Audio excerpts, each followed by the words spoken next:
너희를 위해 도피성을 정하여 너희를 위해 도피성을 정하여 제목으로 말씀 전하겠습니다. 제목에서 알 수 있듯이 오늘은 도피성에 대한 말씀입니다.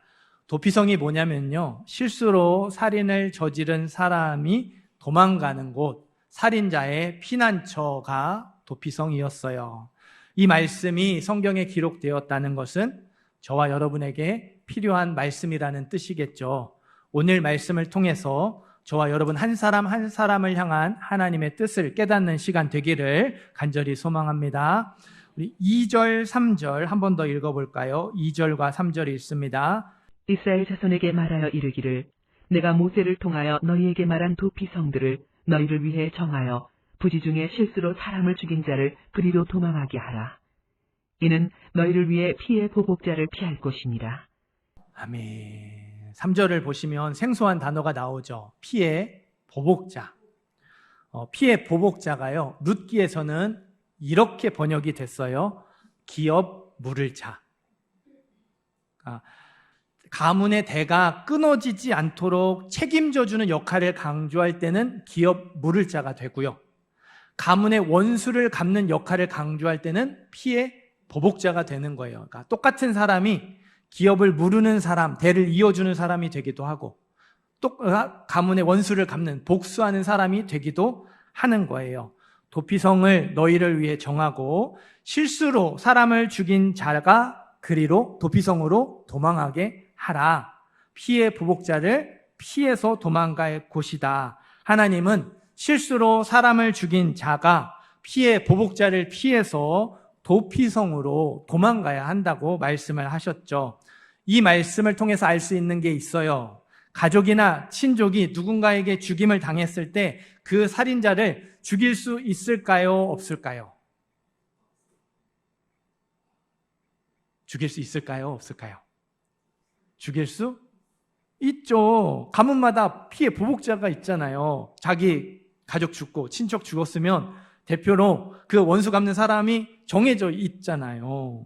그러니까 복수해도 된다는 것처럼 마치 이 피해 보복자가 있으니까 가문마다 이렇게 그 복수하는 사람을 세워놓으라고 하시니까 복수해도 되는구나 이렇게 좀 들리고 이렇게 생각이 들어요. 예수님은 원수까지도 사랑하고 용서하라고 하셨는데 하나님은 가문마다 피해 보복자를 세워서 복수해도 된다는 것처럼 말씀을 하시니까 뭔가 이상하죠. 앞뒤가 맞지 않습니다. 출애굽기 21장의 율법을 살펴보면 이 이상함이 풀려요. 사람을 쳐 죽인 자는 반드시 죽일 것이라. 살인자는 반드시 죽이라는 하나님의 명령이 나와요. 법으로 정해 놓으셨습니다. 생명에는 생명으로, 눈에는 눈으로, 이에는 이로, 손은 손으로, 발은 발로, 된 것은 된 것으로, 상하게 한 것은 상함으로, 때린 것은 때린 것으로, 때림으로 갚을 지니라. 피해를 받은 만큼 똑같이 피해를 주라고, 그 사람도 똑같은 피해를 받아야 한다고 똑같이 갚아주라고 명령이 나와요.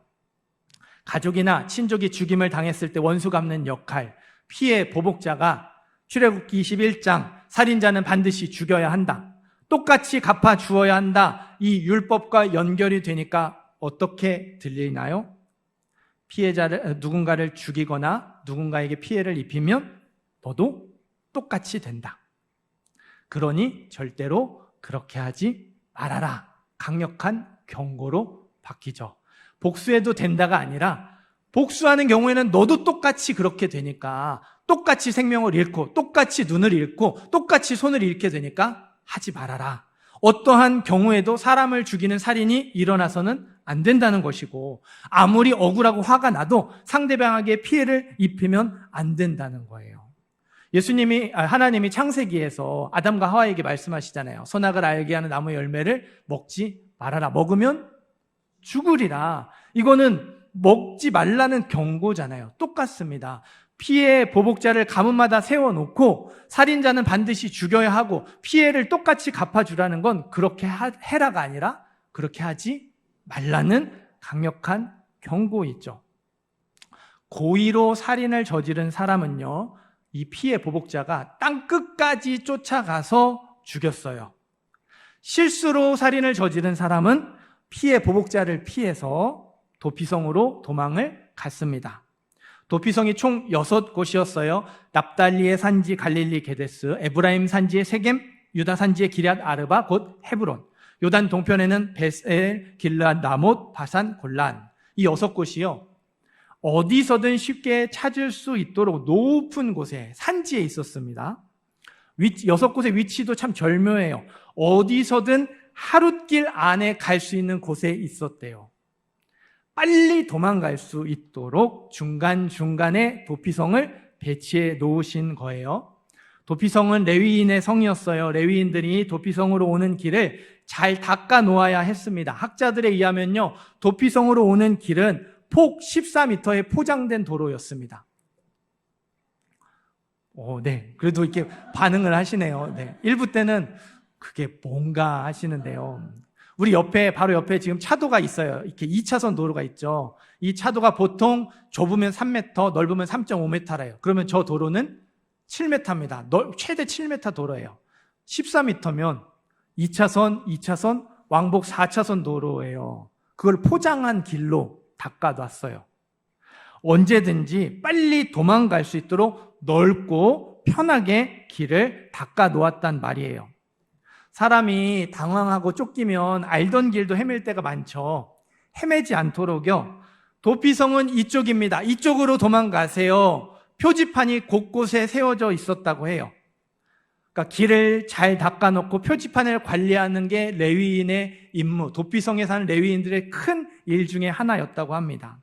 실수로 살인을 저지른 사람이 피해 보복자를 만나지 않고 무사히 도망오기를, 무사히 도피성에 들어오기를 원하는 하나님의 마음을 알 수 있겠죠.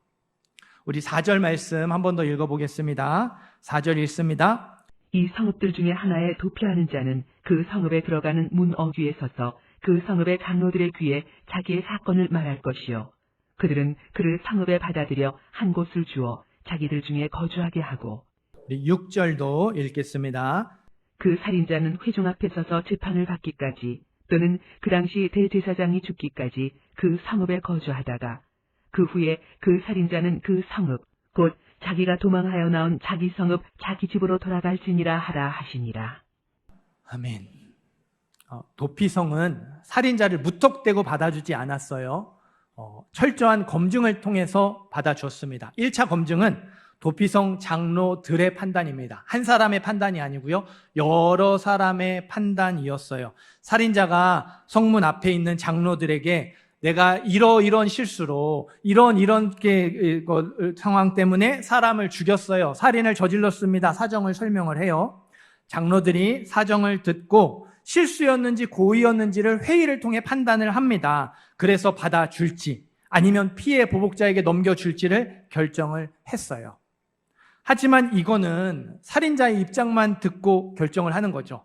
여러 사람이 판단을 내리더라도 살인자의 입장만 듣고 결정하는 거예요. 피해자의 입장도 들어봐야죠. 그래서 2차 검증이 있었어요. 살인자가 회중 앞에 서서 정식 재판을 받았습니다. 피해자 불러놓고 피해자 입장 들어보고 혹시 목격자가 있는지 찾아서 목격자도 세워서 이렇게 들어보면서 정식 재판을 열었습니다. 재판을 통해서 도피성에 들어올지 아니면 피해 보복자에게 넘겨줄지가 최종적으로 결정이 되는 거예요. 1차, 2차 교차 검증을 통해서 고의로 죽인 게 드러나면 그 살인자를 피해 보복자에게 넘겨주었어요. 고의가 없었음을 증명해내야만 도피성에 들어올 수가 있었습니다. 6절을 다시 보세요. 그 살인자는 회중 앞에 서서 재판을 받기까지, 그리고 다음에 뭐가 나와요? 대제사장이 죽는 것 그 앞에 또는이 나오죠. 한글 성경은요, 정식 재판을 받는 것과 대제사장이 죽는 것 사이를 또는이라고 번역했어요. 마치 둘 중에 하나를 선택할 수 있는 것처럼, 재판 받기 싫으면 대제사장 죽을 때까지 버팅기고 있어도 되는 것처럼 그렇게 번역을 했는데요, 아니에요. 정확한 번역은 오하가 아니라 and, 그리고입니다. 그러니까 정식 재판을 통해서 1차, 2차 검증을 통해서 고의가 없었음을 증명했어요. 그렇다 하더라도 사람을 죽인 죄, 살인죄가 없어지는 건 아닙니다. 살인자는요, 대제사장이 죽을 때까지, 그러니까 재판을 받고 그리고 대제사장이 죽을 때까지 도피성 안에 살아야 했어요. 도피성이 일종의 감옥 역할을 하는 거예요. 실수로 살인을 저지른 사람은 답답해도 도피성 안에서 살아야 했고요. 먹고 살기 막막해도 도피성 안에만 있어야 했어요. 여러 가지 이유로 도피성 경계를 벗어나면요, 피해 보복자가 그 살인자를 죽여도 아무 죄가 없었어요. 피해 보복이 가능했다는 말입니다. 도피성 경계 밖에서는 그게 됐어요. 도피성 경계를 벗어나서도 피해 보복이 불가능한 경우는 딱 한 가지, 대제사장의 죽음밖에 없었습니다. 그러니까 이 살인자는 고의로 그러지 않았더라도 대제사장이 죽을 때까지 도피성 안에서 살아야 하는 거예요. 상상력을 조금 동원해 보세요. 도피성 경계에서 복수하고 말 거야 하면서 주구장창 살인자를 기다리던 피해 보복자가 있었을까요? 없었을까요? 있었어요. 있었을 거예요. 예, 나오기만 해봐라. 죽여버릴 거야. 이런 사람들이 분명히 있었을 거예요. 자, 그럼 살인자의 입장에서 생각을 해봅시다. 자기는 자유를 얻으려면 누가 죽어야 돼요? 대제사장이 죽어야 돼요. 아마 언제 우리 대제사장님 돌아가시려나 목이 빠져라 기다렸을 거예요. 그 중에는 하나님 정말 우리 대제사장님한테는 죄송한데요, 우리 대제사장님 빨리 죽게 해주세요. 빨리 죽었으면 좋겠어요. 기도하는 사람도 분명히 있었을 거예요. 우리가 지금 도피성에 대한 말씀을 자세하게 살펴보고 있죠. 여러분, 이 구약의 도피성이 우리와 무슨 상관이 있을까요? 우리가 실수로라도 누군가를 죽이지 않았어요. 혹시 이 자리에 이렇게 숨겨진 과거가 있으신 분 없으시죠? 우리는 살인자가 아니에요. 도피성이 우리와 아무 상관이 없는 말씀처럼 보입니다. 그러나 여러분, 그렇지 않아요. 오늘의 설교 제목이죠. 너희를 위해 도피성을 정하여. 도피성이 누구를 위한 거예요?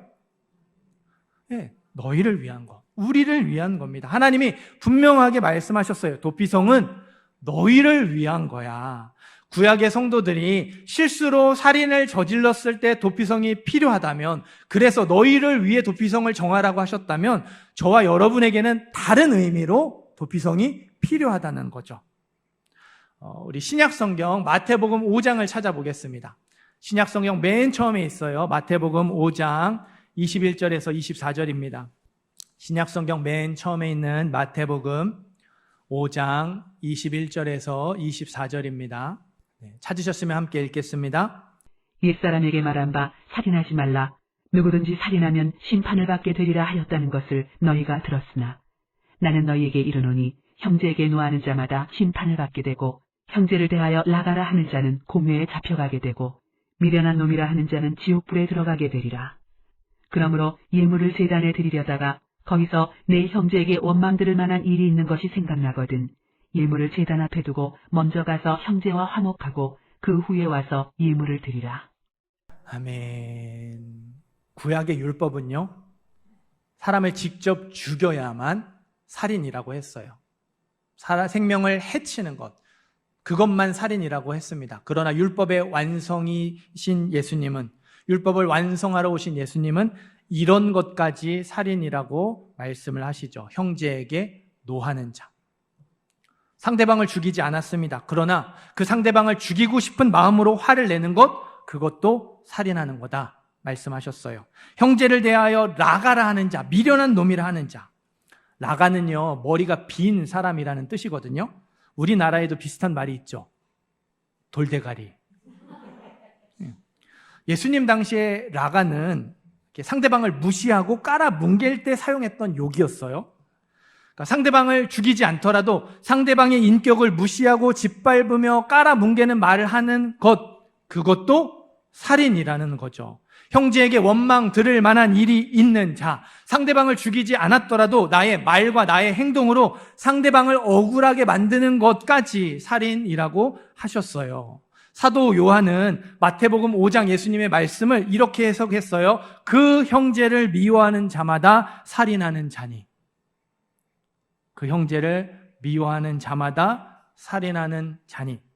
화내고 욕하고 무시하고 깔보고 짓밟고 억울하게 만드는 거, 말이든 행동이든 액션이 있죠. 미워하는 건 액션이 없어도 가능하잖아요. 말 안 해도 행동 안 해도 미워하는 마음 품을 수 있어요. 그런데 성경은 입 밖으로 꺼내지 않았어도 행동으로 옮기지 않았어도 내 안에 그 사람을 미워하는 마음이 있으면 그 사람 살인자다. 그 사람 살인하는 사람이다. 그렇게까지 말해요. 우리가 무심코 던진 말, 친한 사람들 편한 자리에서 분위기 띄운답시고 과하게 했던 농담들, 화를 참지 못해서 내뱉어버린 독설과 험담, 우리의 입술에 누군가의 피가 묻어 있어요. 우리가 하루에도 수백 번도 넘게 품는 분노와 시기와 질투, 우리의 마음과 우리의 생각에 누군가의 피가 묻어 있습니다. 우리가 아무렇지도 않게 했던 결정들, 나의 유익을 위해서, 내가 살기 위해서 어쩔 수 없이 선택했던 것들, 우리의 손과 발에 누군가의 피가 묻어 있어요. 예수님의 말씀에 따르면, 사도 요한의 말씀에 따르면 우리는 지난 일주일 동안 고의로 살인을 저지른 살인자가 될 때도 있었고요, 실수로 살인을 저지른 살인자가 될 때도 있었어요. 한국인들은 화가 많다고 하죠. 사소한 일에도 욱하고 버럭합니다. 얼마 전에 제가 이 골목 교차로에서 있었던 장면을 봤는데, 오토바이가 이제 쭉 교차로 이렇게 들어와가지고 지나가고 있었어요. 다 이렇게 막 들어오고 있는데 승용차가 좌회전하면서 그 오토바이를 막아 섰습니다. 그 다음에 그림이 예상이 되시죠? 네. 서서 멈추더라고요. 오토바이도 안 가고 승용차도 안 가고 둘이 이렇게 대치하고 있는 거예요.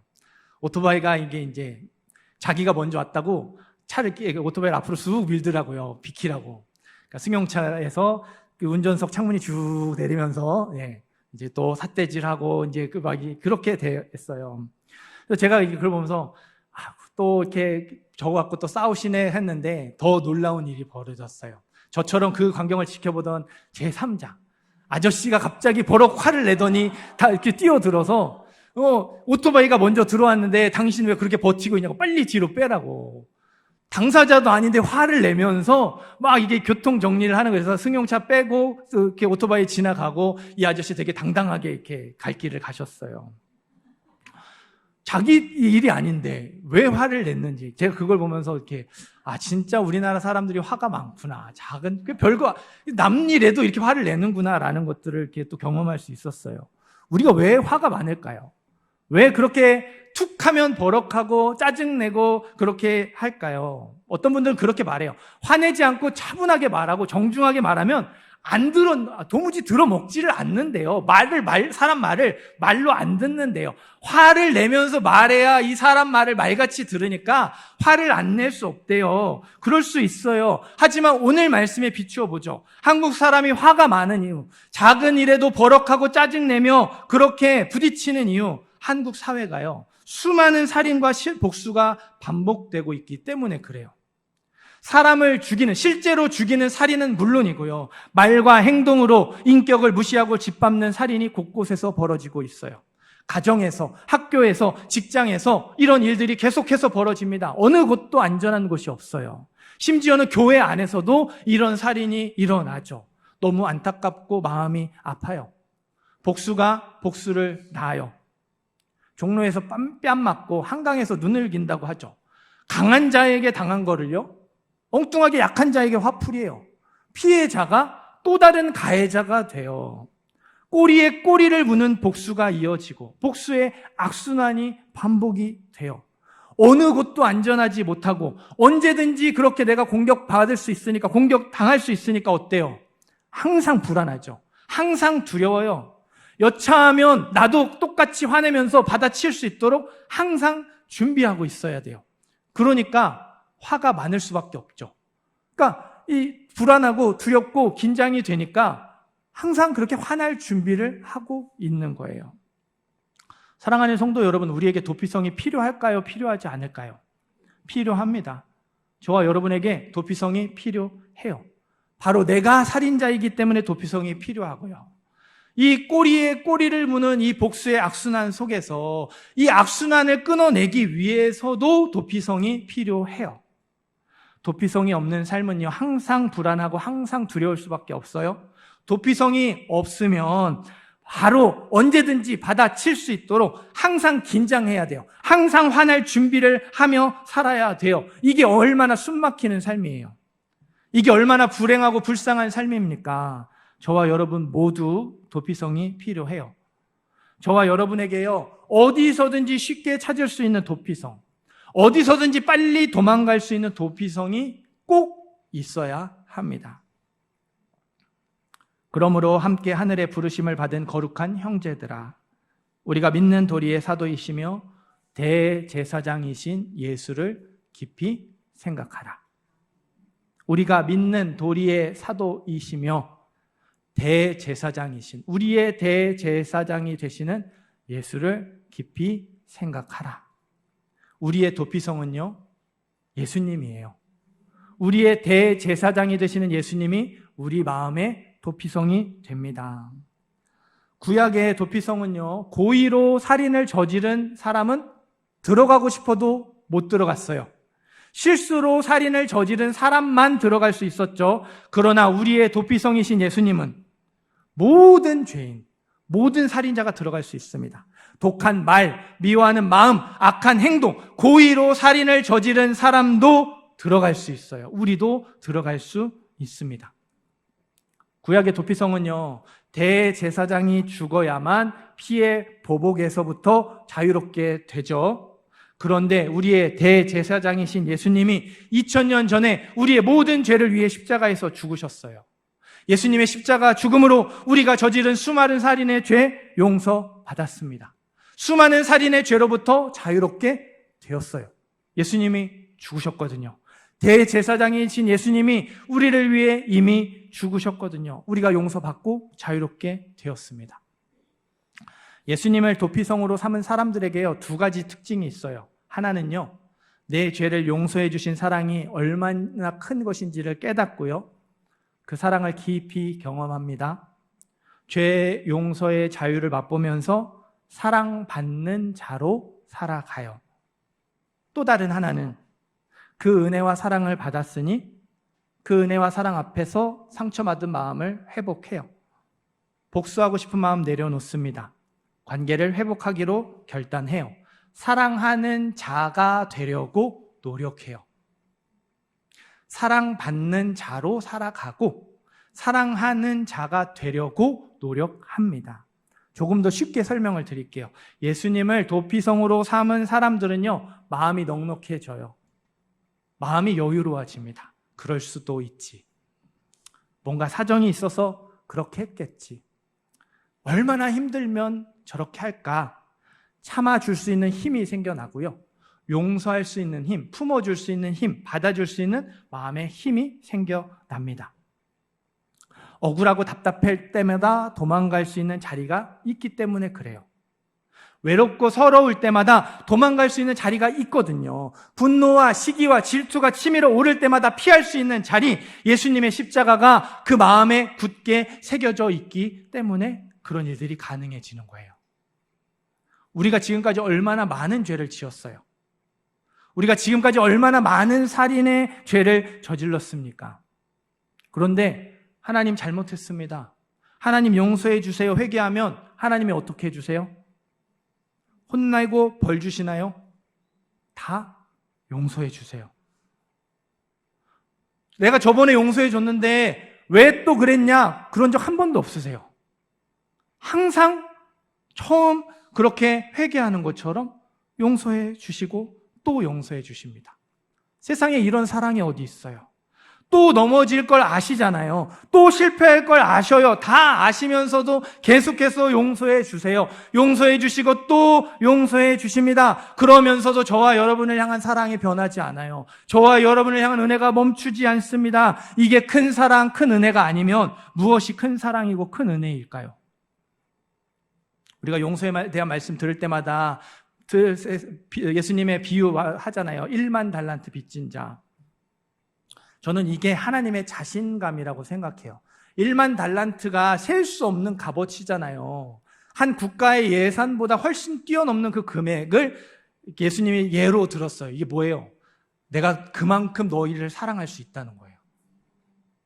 네가 내 사랑이 얼마나 큰지 한번 세보고 싶냐? 세봐라. 1만 달란트 같이 셀 수 없을 만큼 내 사랑은 크고 깊고 넓고 온전하다. 내가 그렇게 너희를 사랑해 줄게. 내가 그 은혜를 베풀어 줄게. 1만 달란트라는 그 어마어마한 가치에 하나님의 사랑이 얼마나 큰지를 알려주고 계세요. 그 은혜와 사랑을 분명하게 깨닫고 제대로 경험하는 사람은요, 마음이 따뜻해져요. 마음에 여유가 생겨납니다. 또 상처받지 않을까? 또 공격받지 않을까?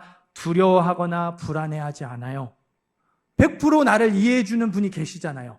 100% 나를 공감해 주시는 분이 계시잖아요. 100% 나를 용납해 주시는 분이 계시잖아요. 예수님의 십자가로 그런 분이 나의 아버지가 되셨는데 그분을 찾아가면 되고 그분에게 이르면 되는데 뭐하러 항상 긴장하고 뭐하러 항상 보복할 준비, 화낼 준비를 하겠습니까?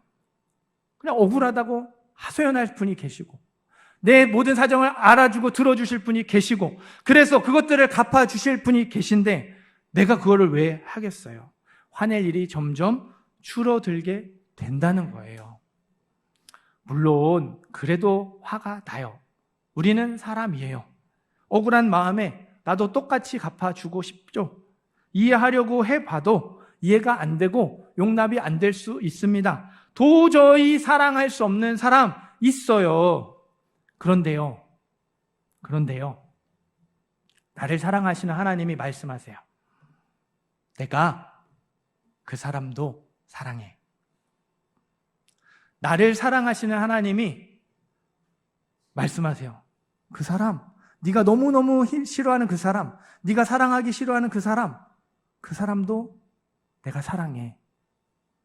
그러니 네가 용서해주면 좋겠다. 네가 품어주면 좋겠다. 말씀하세요. 여러분, 하나님이 이런 마음을 주시는 경험을 해보신 적, 정말로 이런 경험을 해보셨습니까? 제가요, 사랑하기 싫어서 버텨도 보고요, 용서하기 싫어서 고집도 부려봤는데요, 이 버티고 고집 부리는 게 진짜 힘들어요. 하나님이 마음을 주시는 거를 못 이겨요. 그 사람을 생각하면 진짜 사랑하고 싶지 않아요. 절대로 용서하고 싶지 않습니다. 그런데 나를 사랑하시는 하나님이 나에게 자꾸 그 마음을 주세요. 내가 그 사람 사랑한다니까. 너가 용서해 줬으면 좋겠어. 품어줬으면 좋겠어. 자꾸 마음을 주세요. 용서하지 않으려는 내 마음, 이렇게 복수하고 싶은 내 굳게 닫혀있는 마음을 계속해서 두드리세요. 그렇게 실갱이를 하다가 어느 순간 사랑하고 싶지 않은 마음이 풀어져요. 용서하고 싶지 않았고 복수하고 싶었는데 그 마음을 내려놓게 됩니다. 그 사람이 사랑스러워서가 아니에요. 하나님이 자꾸 그렇게 부담을 주셔서, 하나님이 자꾸 나를 압박하셔서 하나님 때문에 그렇게 내려놓게 돼요. 사랑 그 자체이신 하나님께 내가 설득이 되는 거예요. 내 마음이 사랑의 하나님께 설득이 되는 겁니다. 여러분, 하나님이 원수까지 사랑하라고 하셨어요. 형제를 미워하는 자마다 살인하는 자라고 말씀하셨어요. 하나님 말씀하셨으니까 우리가 말씀에 순종해야 되니까 의무감으로 사랑하고 용서하는 게 아니에요. 그렇게 해야 하는 사람이니까 참아주고 품어주는 게 아니에요.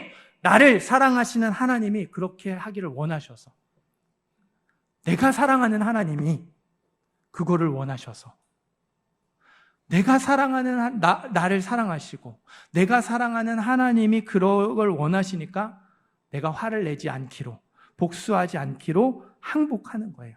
내 죄를 또 용서해 주시는 하나님이 그거를 원하시니까 내가 사랑하기로, 용서하기로 마음을 먹는 거예요. 참아주고 품어주기로 결단을 하는 겁니다. 여러분이 누군가를 정말 사랑해요. 그 사랑하는 사람이 여러분이 정말 싫어하는 걸 부탁해요. 어떻게 하시겠어요? 처음엔 거절해요.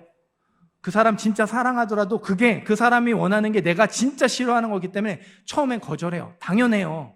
그런데 그 사람이 자꾸 부탁해요. 한 번만 해줘. 한 번만 해줘. 그럼 여러분 어때요? 마음이 힘들어져요. 계속 부탁을 하면 마음이 힘들어져요. 그래서 어때요? 마지못해서라도 한 번 들어줘요. 그거 진짜 싫어하는 건데 해줍니다. 여러분, 하나님의 간절한 부탁이에요. 그렇게라도 한번 들어주시면 안 되겠어요? 하나님이 너 한번 들어줬지? 그러니까 앞으로는 계속 그렇게 해야 돼? 그렇게 하지 않으세요. 매번 마음을 주십니다. 좀 이렇게 표현해서 이게 좀 저속한 표현인데 건 바이 건이에요. 하나님이 이때 이 마음은 그때로 설득하시고 또 그 사람이 근데 또 미워요. 그럼 그때는 또 그때 그 건으로 설득을 하세요. 하나님은 매번 그렇게 마음을 주시면서 매번 설득해 주십니다. 그렇게 우리가 사랑했다가 또 미워했다가 용서했다가 또 화를 냈다가 그 과정을 반복하면서 점점점 그 사랑을 품는 과정을 거쳐가는 거죠. 때로는요, 실갱이 할 수도 있어요. 버티고 고집 부릴 수도 있습니다. 그래도 하나님이요, 너 저번에 했는데 왜 이번에는 그렇게 버티냐? 절대로 그렇게 안 하세요. 그 과정을 인격적으로 한없는 은혜와 사랑으로 기다려주시며 또 반복하시고 또 반복해 주십니다. 사랑하는 성도 여러분, 저와 여러분의 마음에 이 도피성이 있어야 돼요. 저와 여러분의 마음에 예수님의 십자가가 도피성처럼 굳게 새겨져 있어야 돼요. 언제든지 복수할 준비로 화가 많은 세상에서 또 상처받고 또 그렇게 어려움을 당하며 살아가는 우리가 언제든지 찾아갈 수 있는 피난처가 있어야 돼요. 도피성으로 가는 길을 포장된 도로로 넓게 잘 닦아놓고 곳곳에 표지판을 세워놨던 것처럼 우리의 마음이 순간순간 예수님의 십자가를 떠올릴 수 있도록 순간순간 하나님의 사랑과 은혜를 떠올릴 수 있도록 훈련하셔야 돼요. 노력하셔야 돼요. 매일매일 예수님의 십자가를 붙들고 하나님 앞에 나아가서 알게 모르게 복수했던 죄를 용서받고 또 용서받고 또 회복되어야 돼요. 매일매일 하나님께 설득이 되면서 내가 복수하고 싶은 마음 내려놓아야 돼요. 사랑하고 싶지 않은 마음 내려놓아야 돼요. 그렇게 복수의 악순환을 끊어야 되죠. 피해자가 가해자가 되는 게 아니라 그냥 피해자로, 그래서 상처 입은 치유자가 되어야 돼요. 사랑받는 자로 살아가야 하고 사랑하려고 노력하는 자가 되어야 해요. 화낼 일이 점점 줄어들어야 하고요. 마음의 여유가 점점 많아져야 돼요. 점점 넉넉한 사람이 되어야 돼요. 처음에는 잘 안 될 거예요. 노력하는데도 티도 안 날 겁니다. 그러나 그 고비를 넘어가셔야 돼요. 어제도 비가 이렇게 잠깐 왔어요. 그래도 잠깐 왔지만 한순간 싹 쏟아져서 그래도 좀 열기가 가라앉았죠. 이 비가 만약에 그렇게 한순간 싹 쏟아지지 않고 그냥 이렇게 찔끔찔끔 이렇게 오는 둥 마는 둥 왔으면 어떻게 됐겠어요? 열기는 열기대로 그냥 그렇게 있고 또 이렇게 있잖아요. 비 어설프게 오면 먼지 냄새가 너무 이렇게 심하게 풀풀 나잖아요. 우리가 한두 번 해봤는데 안 된다고 포기하고 한두 번 해봤는데 힘들다고 멈추면요, 비가 그렇게 찔끔찔끔 내리다가 마는 것과 똑같아요.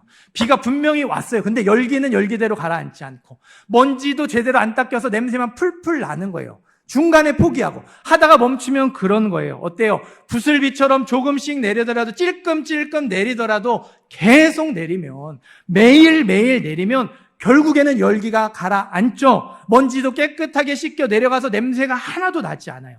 십자가 은혜와 사랑이 우리 안에서 계속해서 내리고 또 내려야 돼요. 그래야 우리 마음에 치밀어 오르는 분노가 가라앉고 또 가라앉게 되고요. 그 분노와 시기와 질투의 그 먼지 풀풀 내는 냄새가 다 사라지게 됩니다. 그렇게 되도록 노력하시고 훈련하셔야 돼요. 그 과정을 통해서 우리 마음에요, 도피성으로 가는 길이 잘 닦여지게 될 거고요. 우리 마음 곳곳에 여기가 도피성입니다. 이곳으로 가세요 표지판이 확실하게 세워지게 될 줄 믿어요. 우리의 대제사장이신 예수님을 우리의 도피성으로 삼으시기를 바라요.